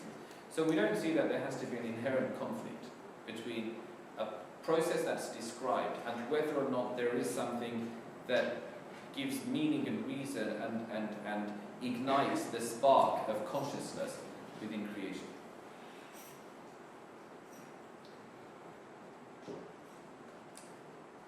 Yes. May I make one or two comments? Please do. Thank you. About evolution, the only evidence which Darwin collected was evidence of natural selection. He only saw the beaks of the finches change according to the food supply. Yes. That's observable. It happens now, it can be observed. Natural selection can be observed. But from that, he deduced that the finch could change into a cat or a dog. Well, there's no scientific evidence whatever to support such a belief. So that's one thing. And then I was reading recently, you mentioned the Big Bang a few times. I was reading recently that 33 scientists, not religious people, have written to some scientific journal, and they have questioned the Big Bang theory. They say that there's such a lot of speculation, assumptions are involved in this theory which are beyond proof. So I don't believe in a Big Bang. I believe in a big God who spake. That's all he has to do, is speak, and he comes into being. Yes. He's such a great God. That's very, very, very important, I think, to contextualize. There's a verse in the Quran that says the thunder rumbles in praise of God. يُسَبِّحُ الرَّعْدُ بِحَمْدِهِ وَالْمَلَائِكَةُ مِنْ خِيفَتِهِ. And angels quake in fear. Now, someone asked me recently, what does that mean? We're now better informed of what causes lightning and thunder and air pressure and friction and the buildup of electricity and all these things. And so what does it mean that the Quran says that? And I think this is where I insist that people really, when it comes to the describing of a process, we mustn't, as people of faith, I feel, view a process as being inherently contrary to faith, unless we take everything that religion has to say in starkly literal terms. The Quran says that the thunder rumbles in his glory, or out of his glory, out of his praise. What does that mean? It means exactly the same thing as when the Quran says, وَإِن مِّن شَيْءٍ إِلَّا يُسَبِّحُ بِحَمْدِ رَبِّهِ وَلَكِنْ لَا تَفْقَهُونَ تَسْبِيحًا. There is nothing except it hymns the glory of God, except you are unable to understand their hymn, which is that all of creation is abuzz with celebrating the glory of the Maker. And so we can put something under a microscope or conduct tests and then be able to write papers on the scientific process, the physical processes involved, and say, right, so there we go, there's no God. No. The fact of existence and the fact of motion and the fact of this interaction, all of this is a part of the celebration of great existence and therefore great God. So I say, even if the Big Bang Theory could be demonstrated somehow to be factually undeniable, and even if evolution could be said to be responsible, although I agree with you completely, I see no evidence, nothing that's compelling and that requires that we have to believe that human beings could have evolved from primates and apes and things like this. But even if something about this could be demonstrated, this simply means that we have learned something new about a certain process, rather than raising into question the existence of the Creator. Because the fact of creation, the fact of the existence of things, contingent things, should point us in the direction of one that allows things to move, to permutate. Within species, adaptation. Human beings are of all different colours and different facial structures and different types of hair and different eye colour. And yet where faith tells us, religion tells us, we're the sons and daughters of one set of parents, Adam and Eve. And so we understand that human beings can adapt to their climate and in different types of landscape and terrain and atmosphere over time. And this is a part of the way that God protects and looks after His creation, that we're able to adapt to be better suited to our environment. That doesn't in any way indicate that actually, in fact, I think science, I don't know if many of you watched Planet Earth recently on the BBC, and it's, you know, David Attenborough, Richard Attenborough. It is David, sorry, David Attenborough. And he describes in such wonderful detail the way that the world and species and animals and systems are orchestrated. It's almost like it's been set up. And yet, to be able to see all of that and not be able to see that there's something wonderfully beautiful that's allowing this to happen. What tells birds that they need to migrate, or tells fish, salmon, that they have to head back towards and undertake a journey of thousands of miles to be able to get somewhere? What is it that tells turtles that they need to come back to a certain place to lay their eggs, and then they go off in all of these different directions? There's something beautiful about the way that the whole of creation is in movement. And I don't think I was able to really touch upon this very well, but a lot of Muslim scholars, and I'm sure the same can be found in all of the faith traditions, used the analogy of movement and of love, the fact that it's love that motivates, invigorates, brings life to things, as being really the secret to our existence. We were created to love, and it's love that fuels the love of one's offspring, the love of a partner, the need to procreate, and all of these things is what animates the world as we know, the physical, the biological world. And that the capacity of the human being to, and of other things, the Prophet said, God loved His creation and gave His creation one portion of His rahmah, of His compassion. And out of that one portion you see human beings loving one another, and indeed animals showing compassion to their young. And the whole of creation is abuzz with that one portion of His rahmah. And the Prophet went on to say, and 99 portions of that rahmah He has stored with Himself to show mercy to His creation, to show mercy to His servants on Judgment Day. So, I think the whole of the world, however we choose to look at it, you can look at it and be avowed to not see God. Or you can look at the earth and be just blown away by observing the majesty and the artistry of this Creator in everything that we see. And if we're able to see that, then maybe, I mean, an atheist can't help but be blown away, to be rendered speechless at a beautiful sunset or a beautiful sea. And we revel in that beauty. And this is why the Quran begins with the words, or the first chapter opens with the words, all praise is His, belongs to God, Lord of all the worlds. Whatever beautiful thing we experience, we see, we hear, reminds us that there is something, there is a source. And really, beauty is about harmony and realigning ourselves spiritually with the heavens is the way that we return to the source of beauty. So, yeah, I think that we need to be careful about the way that we sometimes conflate religion and science as pitted against one another. A process describes a process. Some of these are based on a premise, it can be factual, it can be speculative. I don't think we, as people of faith, have a lot to lose in whatever trends these things follow. Because no one can hope to put under the microscope the God that is above and beyond all that exists, the ineffable.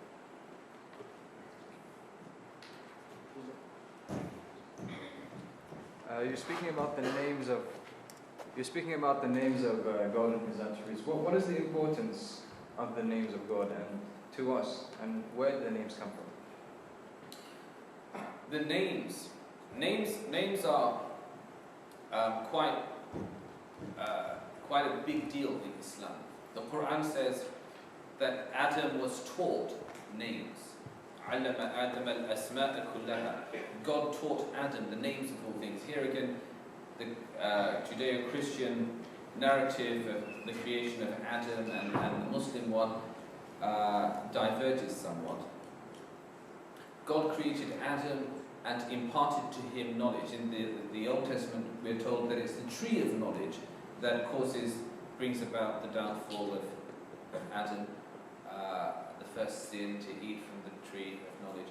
But actually, in the Muslim tradition, we're told, yes, the tree of knowledge of good and evil. Of good and evil. Not the tree of knowledge. Not just the tree of knowledge, thank you, I stand corrected. But the idea of knowledge, we're told in the Quran, God created Adam, وَعَلَّمَ آدَمَ الْأَسْمَاءَ, and He taught him the names of all things. And then He presented him to the angels and said, can you tell me the names of things? And the angels said, glory to you, we have no knowledge except what you impart to us. And then Allah tells Adam, tell them, O Adam, the names of all things. And he does, and then they are and there's a secret here, which is that that knowledge is power. And Adam is able to demonstrate knowledge. And all sciences are simply about being able to define and give names to things, physical things and conceptual things. To be able to give names to things is to be able to define, and to be able to define is to have knowledge. So, God's names, in answer to the question, are the purpose of existence, the purpose of knowledge, really, the ability to investigate and find out and learn, which is something that is inherently Homo sapien, the wise or the thinking, the intelligent man, the one who questions and wants to understand. The object of discovery is all of God's names, and His names are that He is Al-Khaliq, the creator, and Al-Raziq, the provider or the sustainer, Ar-Rahman and Ar-Rahim, the merciful, compassionate, Al-Aziz and Jabbar, the mighty and the indomitable. And there are names which fall into two basic categories. There are the Asma'ul Jalal and Asma'ul Jamal, the names of God's majesty and the names of God's beauty and grace. And the names of grace, as I alluded to earlier, many of them actually have feminine roots etymologically. And the names of God's, and this is a little bit like the idea of God's being immanent and transcendent. in Islam, this is a part of the paradox that God is ever near and yet He is transcendent. And we understand this really in terms of mercy and ghadab, or wrath. Mercy is close. Inna rahmati qareebun min al-muhsinin. My mercy is close to those who seek good, who do good. But ghadab, or wrath, is being distanced from God's presence or from His mercy. So there's like the father and the mother. The child clings to the mother and is afraid of the father when he or she has done something wrong. That's the way that traditionally people looked at things. Today, that may not always be the case. Often it was the father is the figure of authority and discipline and is stern and is one that the child is afraid of. And the mother is the place of compassion and comfort, and she's soft and she's gentle. And God is all of His names reflect His characteristics. It's through the creation that we know His names, and the Quran mentions 99 of these names. But the Prophet ﷺ said, all of the beautiful names belong to God. And these are simply names in Arabic, and amongst them are that He is a shakur, the thankful, and a sabir, the patient. God is patient and He's thankful, meaning He's appreciative of the good that His servants try to present to Him, even though He's not in need of those. And He is patient before the iniquities of His servants, even though He is not powerless against those. He is Malikul Mulk, the master or the king of the universe, the sovereignty. Tabarak alladhi biyadihi al-mulk. Blessed is the one in whose hand is the kingdom. So all of these are the names through which we know God, and amongst them is Al-Qareeb, He that is near, and Al-Muta'ali, and He that is transcendent and exalted. So we know Allah through these things. Some of the Muslim scholars said that the biblical and Jewish traditions, or the Judeo-Christian traditions, mention names of God, and those are also the names of God through which we can know Him. But yes, the Bible mentions the attributes of God. God does have a name, and that is Jehovah or Yahweh. or Yahweh, yes. Which again is, we wonder, and we have to ask ourselves what it means. Attributes is a good word, because the Quran speaks of Allah's asma, His names, and then speaks of also His awsaf, or His attributes. So God has names and He has attributes, but He has the greatest name, and the great name. The Prophet said that God has a name by which if He is invoked, then He will surely answer the one that calls to Him. Al-Hayyul Qayyum, the living, self-subsisting, Hayyul Qayyum. And Yahweh, Jehovah, as it's anglicized, in terms of its etymology, it's very interesting to look into, that it shares the same roots as Al-Hayy, the living, and the one through whom all life is had. So God is the source of life, and He's the one through whom all life is had. Names, of course, when we speak of names, if we mean words that we pronounce, that we give to things, we consider God actually to have the most beautiful names and attributes, but really to not be in need of any. Because there was nothing and there was only God. And it's only that He created things, and the manifestation of His voice or His command, when He wills a thing, He says to it, be, and lo it is. That He brought into creation things, and then they have names. And then He provides names through which we can know Him. Things that point us in His direction. The name and the named, a very interesting work by Al-Ghazali. The name and the named. speaking of the first name, the great name, and all of the attributes through which we know God, through the names of the things we see in creation. It tells us in the New Testament that Jesus is the name that is above every name. Jesus is the name that is above every name, and at his name every knee shall bow, and every tongue confess that he is Lord, to the glory of God the Father. Was that in the Pauline, That is in the writings of Paul the Apostle? inspired. Yes. So Muslim theologians, of course, treat with some degree of reservation the writings of St. Paul. And really, you know, the idea that Islam has an interesting tradition, which is فَوْقَ كُلِّ ذِي عِلْمٍ عَلِيمٍ. Over every one of knowledge is one who is endowed with yet greater knowledge. And the Prophet Muhammad said, لَا تُطْرُونِي كَمَا أَطْرَتِ النَّصَارَ عِيسَى بْنُ مَرْيَمَ. He said, don't raise me to that most exalted and highest of positions, the way that some of the Christians did with my brother Jesus, son of Mary. وَلَكِنْ قُولُوا عَبْدُ اللَّهِ وَرَسُولُهُ. But he said, instead say of me, he was a slave of God and his messenger. So we believe that the highest and loftiest of all of those is God himself. But of course we love and revere every man and woman who taught us of God. Mary, the mother of Jesus, is the Quran attests, Ummuhu Siddiqa. She was a saint, a saintly woman. And but we say something similar about the wife of the Pharaoh, Assia, who believed in Moses and was punished at the hands of the Pharaoh for her faith in Moses and his message, even though she was not from the Israelites. So this is a path that is for everybody, and the object of worship is not allowed to be confused with creation.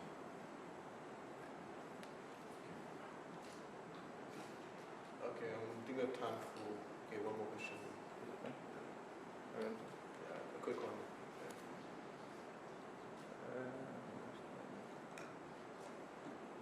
No, sorry, I changed my mind.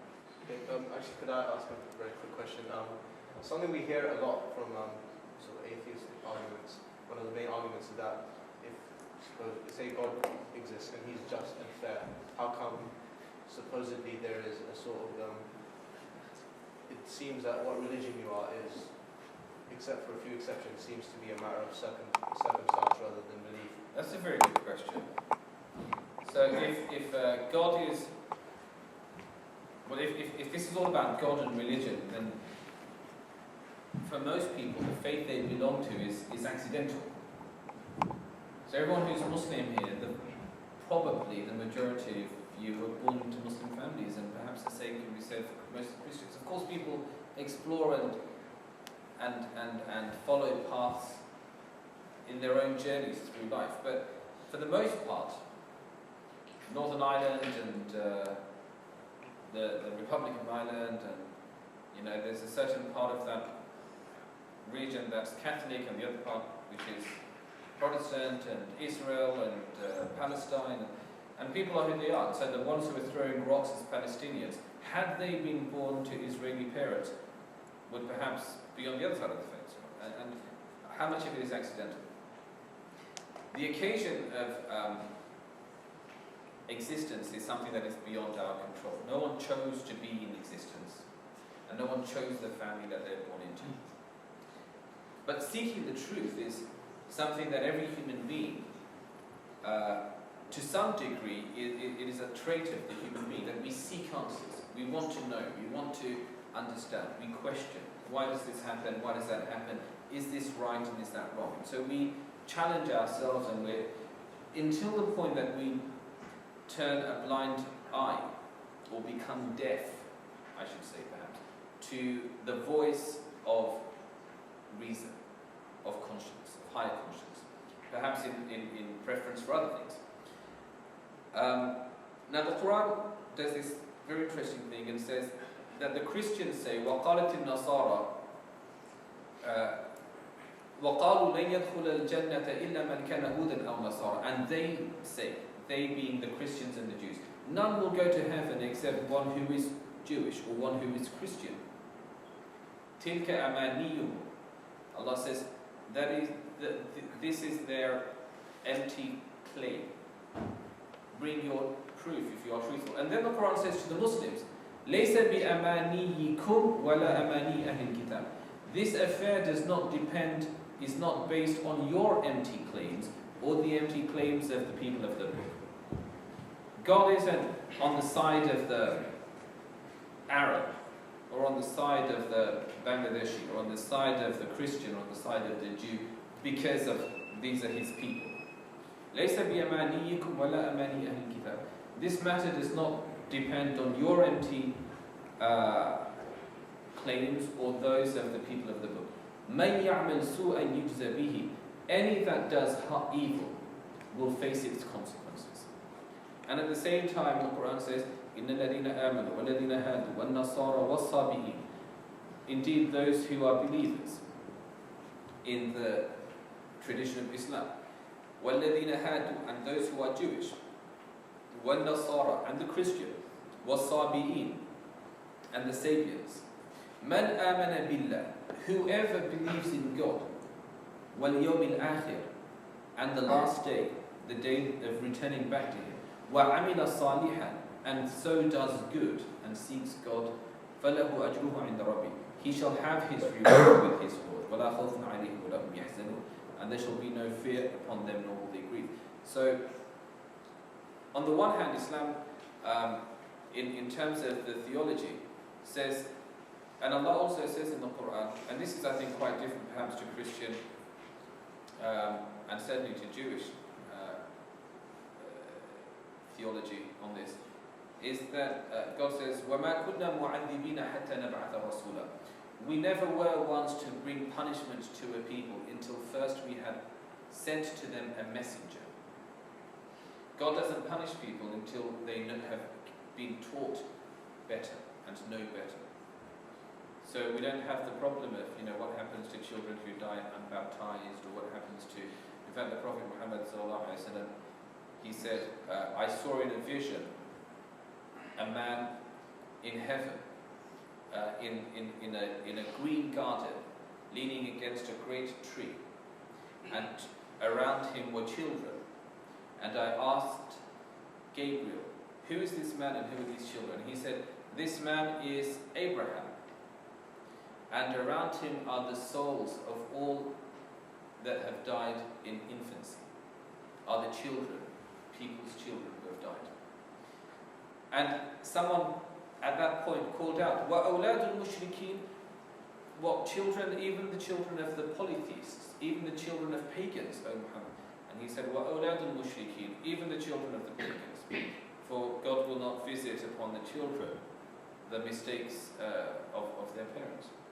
Every child, and this is again the idea of being born in sin or not born in sin, that God, He loves His creation and He does not hold us accountable for what happened by those before us. So yeah, the idea of, I think, a religious snobbery, an exclusive club, we're in, everybody else is out, has actually, is something that most Muslims, I think, need to understand better, is not an Islamic concept. The Quran, read the end of Surah Al-Ma'idah, Surah number 5, the last closing verses. It paints this picture of the last day, and that God will say to Jesus, son of Mary, did you tell them, did you bid them they worship you in place of God? And says that Jesus will say, glory to thee, I could never have said to them, I could never have said such a thing to them. And had I said it, you would have known it, for you know all things. I only told them, I instructed them as you commanded me, worship God, my Lord and your Lord. And I was a witness over them so long as I lived among them. And then when you took me up to yourself, you were the overseer of their affairs, and you are witness to all things. And then he says, so here, the Quranic narrative tells us, Jesus says, I don't have anything to do, I didn't tell them to worship me. But then he says, and the Quran quotes this, he goes on further to say, إِن تُعَذِّبْهُمْ فإنهم عبادك. Lord, if you punish them, they are your slaves. If you choose to punish them because of worshipping another as the Son of God and all this, if you choose to do that, then they are your slaves and they have nowhere to flee from your punishment. وَإِن تَغْفِرْ لَهُ. But even now, if you choose to forgive, فَإِنَّكَ أَنْتَ الْعَزِيزُ الْحَكِيمُ. You are the mighty and the ultimate decider of affairs. So which is a very interesting thing to say, that this is what Jesus says on the last day. He exonerates himself of any charges of calling people to his worship. But then he says, even now, you know the intentions of people's hearts. And if you choose to forgive those who worshipped in a way that was not acceptable or agreeable to you, because of the intentions of their hearts, that is yours to do and no one can question you. And God simply ends this passage with the words, قَالَ اللَّهُ هَذَا يَوْمٌ يَنْفَعُ الصَّادِقِينَ صِدْقُهُمْ. And God shall say, this is a day in which the truthful shall profit from their truth. And that's the no Jesus, they're going to all go to hell because they were Christians or because of whoever else. And so Muslims don't have a place to do that. We say, and the Quran says very clearly, belief is believing in God and believing in being accountable before Him and then doing good. And the groupings that people place themselves in this world, some of that is accidental.